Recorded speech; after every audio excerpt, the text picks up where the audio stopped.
Ada seseorang bekerja di tempat yang haram, jelas ini haram dia, dan dia akui ini haram, tapi dia nggak mau keluar. Kenapa dia nggak mau keluar? Dia katakan, anak saya 4, Ustaz. Kalau saya keluar, anak pertama bayar kuliahnya gimana? Anak kedua SMA-nya gimana? Harus bayar uang gedung. Maka saya tetap bertahan karena faktor kondisi. Ini bukan sombong loh Ustadz, ini faktor kondisi. Hadirin enggak. Itu sok pintar. Itu sok pintar. Karena hakikatnya di hadapan kita ada 2 opsi. Opsi yang pertama, matematika kita, logika kita. Gaji kita 15 juta, anak 4. Oh cukup. Tapi begitu saya resign, maka bulan depan 15 juta itu hilang. Maka nggak mungkin mencukupi 4 orang anak. Itu matematika kita. Tapi itu bukan satu-satunya opsi. Opsi yang kedua, Allah berfirman dalam surat At-Talaq ayat 2. Barang siapa yang bertakwa kepada Allah, maka Allah akan berikan solusi. Dan Allah akan berikan rizki dari arah yang tidak ia duga-duga. Namun karena kita merasa paling pintar, kita pilih opsi yang pertama. Karena kita lebih yakin dengan matematika kita daripada janji Allah Subhanahu wa Ta'ala. Bukankah itu sok pintar di hadapan Allah dan merasa cerdas di hadapan Allah Subhanahu wa Ta'ala? Inti dari semua kedurhakaan itu merasa pintar, bukan kondisi. Merasa diri besar, merasa diri kuat menahan azab Allah pada hari kiamat. Rekan-rekan yang dirahmati oleh Allah Subhanahu wa Ta'ala, ini masalah dari dulu. Karena iblis itu menggunakan teori ini. Kenapa iblis divonis kafir? Kenapa iblis divonis kekal di neraka? Karena ketika dia disuruh sujud, dia katakan apa? Enggak, ana khairun minhu, aku lebih baik daripada Adam. Engkau ciptakan aku dari api dan engkau ciptakan dia dari tanah. Saya ingin tanya, yang diserang dengan statement ini itu siapa rekan-rekan sekalian? Yang dibodoh-bodohi itu siapa? Allah, bukan Adam. Apa maksudnya? Ulama mengatakan maksudnya, ya Allah, engkau perintahkan aku sujud kepada Adam, sedangkan dia dari tanah dan aku dari api. Ini perintah yang tidak masuk akal, gitulah. Ini perintah yang bodoh. Kalau bahasa Arab, ini nggak worth it banget nih Allah, gitu loh. Makanya kan Allah langsung habisi dia. Aba wastakbara wa kana minal kafirin. Ini bukan hanya semata-mata sujud hadirin. Ini lebih besar dari itu. Nah begitu juga dengan orang yang banyak maksiat sekarang. Ya nggak mungkin lah ada orang mengatakan ngaku muslim gue lebih pintar dari Allah. Enggak lah. Tapi dengan cara dia membantah ayat Allah, menolak hadis Nabi, itu kan merasa pintar. Merasa pintar. Akhirnya dibantah, dijawab. Hadirin simpel aja, saya kasih 2 contoh dalam masalah ini. Asy-Syu'ara ayat 61, ini jelas. Ketika Allah perintahkan Nabi Musa untuk lari, untuk keluar dari Mesir. Lalu apa yang terjadi?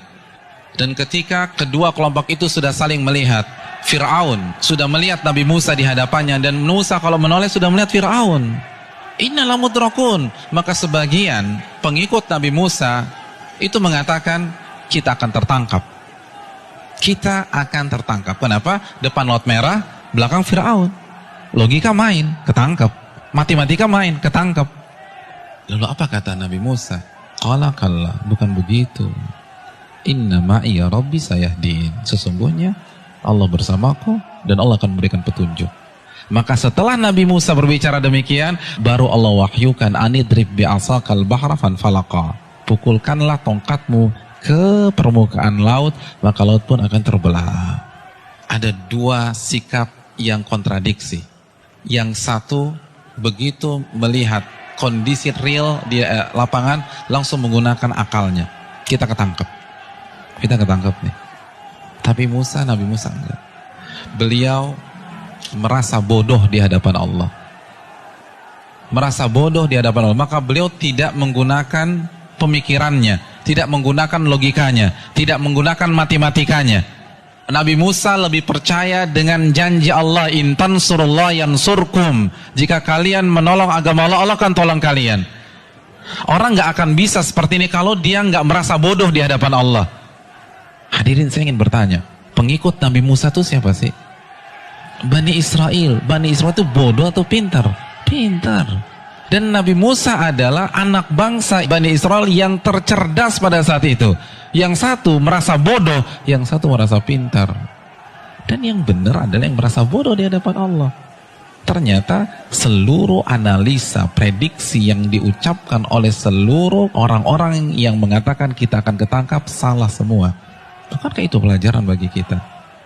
Bukan berarti kita nggak boleh menggunakan akal sehat, enggak. Tapi kalau sudah berhadapan dengan perintah yang jelas, larangan yang jelas, merasa bodohlah di hadapan Allah. Jangan kritik, nggak mungkin Ustaz. Ini nggak make sense nih Ustaz. Ini nggak dapat hitung-hitungannya. Tuh Anda baru lagi merasa pintar. Emangnya Allah nggak bisa mengkayakan Anda dari jalan-jalan yang Anda nggak duga? Contoh yang terakhir, jelas-jelas surat As-Saffat ayat 102. Perintah jelas. Allah perintahkan Nabi Ibrahim untuk menyembelih putranya. Lalu Nabi Ibrahim lakukan hal tersebut. Kita sudah bahas. Hadirin yang dirahmati oleh Allah Subhanahu wa taala. Nabi Ibrahim kenapa tetap menyembelih putranya? Karena merasa diri bodoh di hadapan Allah. Karena kalau pakai matematika dan logika, itu jelas sudah nggak boleh disembelih. Wong orang terbaik kok. Beliau akan komplain, kalau beliau merasa pintar saja, beliau akan komplain, kenapa anak saya disembelih?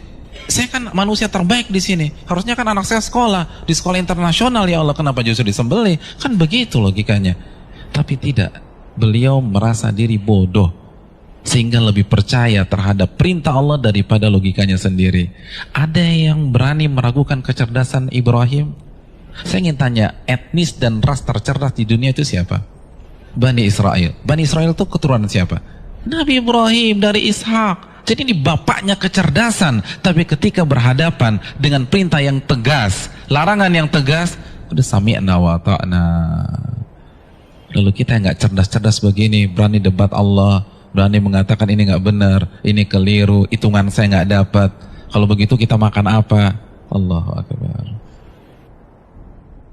Janganlah kalian mati kecuali kalian menjadi seorang muslim, pribadi yang menyerah kepada Allah. Kita yang mengkrit hari terakhir hidup kita. Dari sekarang, hadirin sekalian, dari sekarang menyerahlah kepada Allah.